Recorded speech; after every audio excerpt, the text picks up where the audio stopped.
What was your first experience with Marvel? What was the thing that made you love these characters, that set you on the course, a butterfly effect if you will, to the point where you're here watching this video now? Was it the Superhero Squad? Shit, that was my first experience with Marvel. Was it maybe Spectacular Spider-Man, Wolverine and the X-Men? I'm betting it was one of these shows from the early 2010s. And if not, then it was probably the MCU itself. The Marvel Cinematic Universe. But there's one show that wasn't just good, it was genuinely special. It captured the soul of the Marvel Universe with clarity, care, and confidence. For many fans, it gave us the definitive versions of these heroes. So, what made it work? Who were the minds behind it? And how did they build a world so engaging it still echoes in fans' minds today? Let's go back to a golden age, and unpack the brilliance of Avengers, Earth's Mightiest Heroes. You ever stop to wonder how history will remember us? They don't define who you are. You do. And this world is under my protection. Watch your back. I am an Avenger. Alright, let's not beat around the bush. Avengers, Earth's Mightiest Heroes walks circles around the MCU, around all the Marvel movies. We've tried, 4 times to get Doctor Doom right, and this show just nails him. A Romani monarch standing on business.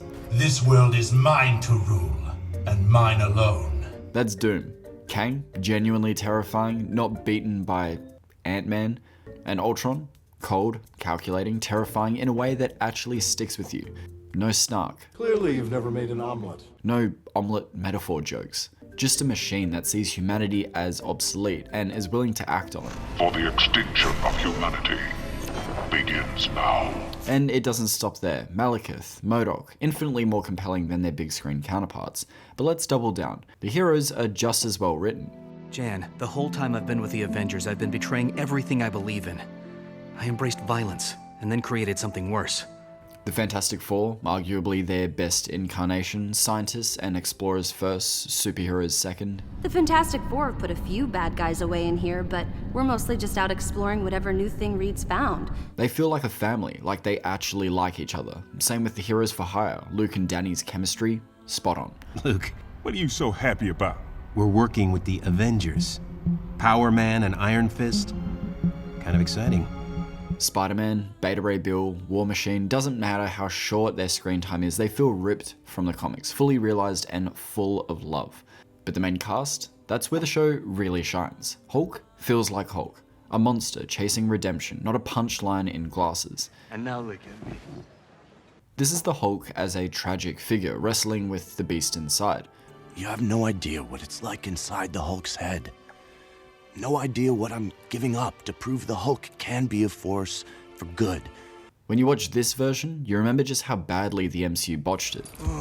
And by extension, his corner of the Marvel Universe, the leader, Zaz, Absorbing Man, Red Hulk, it all gets room to breathe. People forget, alongside Spidey, the X-Men, and the FF, that the Hulk is a foundational Marvel character. This show remembers that. And then there's Thor, not a walking joke, an actual god. Stoic, noble, with a real warmth for humanity beneath all the lightning and bravado. Here, I can make a difference.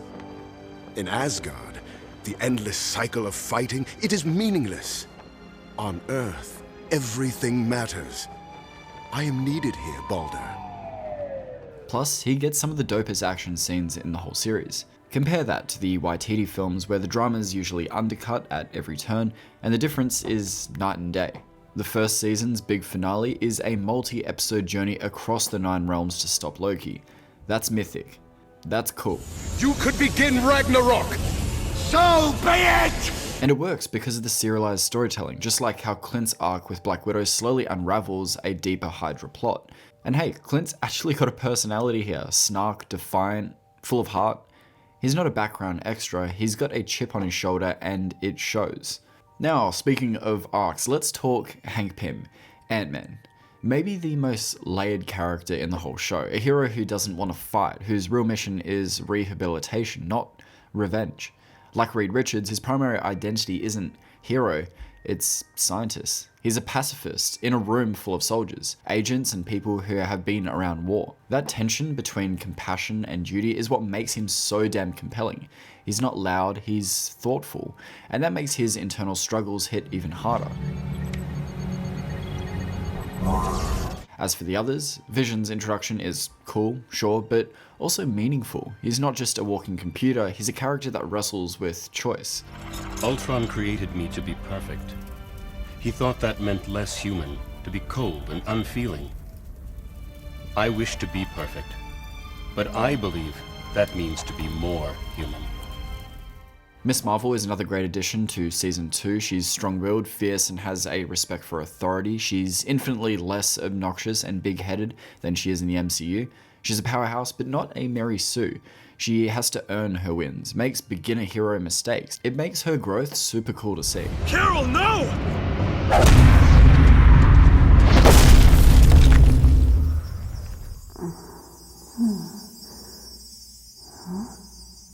As for Black Panther, probably my favorite incarnation of the character, the guy is regal, dangerous, and smarter than literally everyone in the room. Nothing ever gets by him. What are you looking at? Iron Man. He is standing in the corner, cloaked. But he's more than just a Wakandan Batman. He's also a ruler of a nation, and you see him choose between country and team multiple times. It's just great stuff. Then there's Cap. Oh man, this is the Steve Rogers that makes you just want to stand up straighter. A man out of time, sure, but never out of touch. He's constantly adapting, constantly leading, and his dynamic with Tony, that slow burn mutual respect / ideological clash is actual gold. I like that Iron Man here is not just tech support or a comic relief, he's a futurist with genuine senses of guilt, conviction, and a constant drive to do better. I'm supposed to be the futurist, working to build a better tomorrow. What I did?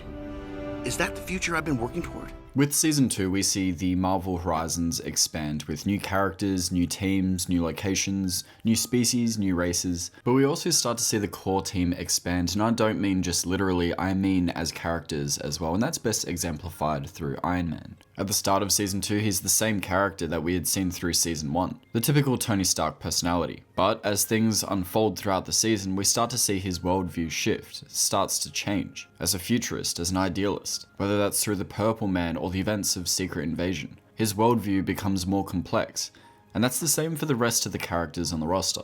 And what ties this all together, the glue, is the serialized storytelling. The show isn't villain of the week filler, even though the higher-ups wanted that. This was carefully constructed, character-driven storytelling where consequences mattered, where breaking out the villains in episode 1 ripples across seasons, where prisons like the Raft, the Cube, the Vault wasn't just world building, it was a living ecosystem of threats, prisons with their own personalities, where places like Asgard weren't just backdrops, they were living realms we spent time in. And that's the magic of this show. You had the Avengers fighting frost giants, Tony going toe-to-toe with Hydra, and Hank Pym taking on adversaries that threatened Wakanda. And not for a second did any of it feel out of place. This world was cohesive, layered, and bursting with life. That kind of cohesion just doesn't happen by accident. It's the benefit of serialization. Characters grow, relationships evolve, worlds change. When Ultron rises the way he does, it feels haunting because we saw the little teasers that led to this path. Programming accepted. Look, the emotional depth of this series owes a huge debt to its writers. Christopher Yost is the absolute king of character-driven storytelling. He brought the moral nuance and character-driven arcs that make this show really sing. And shit, the team he worked with, you've got Chris Marcus and Stephen McFeely. Yeah, the guys who gave us Winter Soldier and Endgame. They laid in the tonal groundwork. You got Paul Dini who brought the DCAU energy, tight pacing, team dynamics, real emotional stakes. And just to cover the bases, we can't sleep on the Hageman brothers or Michael H. Price. Their fingerprints are all over the Ultron arc, all over the tension and build-up that made it land. And of course, Greg Wiseman, mastermind behind Young Justice and Gargoyles, contributing to the long-term structure and character arcs. These aren't just writers, they're world builders operating at the height of their talents. The serialization was loose, it was an odd thread there, or a tease here, then tied back into the current episode's events. Like Kang wanting to terminate Captain America for the future that he'll cause, then a season later that future almost coming to pass. Cap, this is it. This is the moment Kang talked about. The decision you make right now. This is what determines the future. the many times we saw Ultron before he became the cybernetic beast we know him as, or when Carol is introduced. The Avengers face a Kree sentry only for its destruction to bite them in the ass as it brings a Kree warship to Earth in Season 2. This layering made space for complexity, episodes that can be watched in a self-contained manner, but also enjoyed as a cohesive and tight season. For example, Secret Invasion wasn't just an event, it was a mystery. Paranoia and trust issues built over time, and when the truth hits, you felt it. Hey, Skrull! Not done with you yet! Speaking of the Kree and the Skrulls, it was nice to see that they had goals, factions, history. You understood their threat or what they were after. It was just nice to see a level of purpose behind the inclusion of certain characters. And heck, if the show didn't know what to do with them, they wouldn't kill them off like in the MCU. They would let them live, only taking them to the impressive Prison 42, a prison in the negative zone. You've got your own private cell waiting for you in 42. Welcome to 42, Avengers. Warden? It also never shied away from the heightened reality of the comics, dimensions, gods, aliens, sorcerers. It all blends without ever feeling overwhelming. And the way this universe connects, heroes for hire, the FF, the X-Men, all popping in and out, never overstaying their welcome, it just felt like Marvel, man. These weren't just simple adaptations, they were celebrations of some of Marvel's coolest characters and stories. Beta Ray Bill, the Guardians, Kang's Time War, it's all here, and it all works. The Avengers Earth's Mightiest Heroes didn't just bring Marvel's world to life, it honored it, and we're still feeling the ripple effects today. Now, our main writers, Yost and Fine, planned the third season of Avengers Earth's Mightiest Heroes. Now, they said it would have escalated into a cosmic mystical saga, blending mutants, time travel, and supernatural threats like Surtur, the Darkhold, and Ragnarok. Magneto's war would have ignited tensions leading to a House of M moment with the Scarlet Witch. The Avengers would clash with the X-Men amid collapsing realities and rising cosmic forces like the Phoenix, Celestials, and the Brood. We'd also see new heroes like Nova and Tigra join the universe. This third season, promised by Yost and Fine, would have delivered a world-shattering amount of antics going down, paving the way for a Season 4 to focus on Civil War and Season 5 to look towards the cosmic, adapting the Infinity Saga. Regardless of what could have been, what we got was two awesome seasons. Avengers Earth's Mightiest Heroes wasn't just a cartoon, it was a love letter to comic fans, to storytelling, to the belief that superhero stories can be bold, brave, and action-packed. And for many of us, it still is the definitive take on Earth's Mightiest Heroes.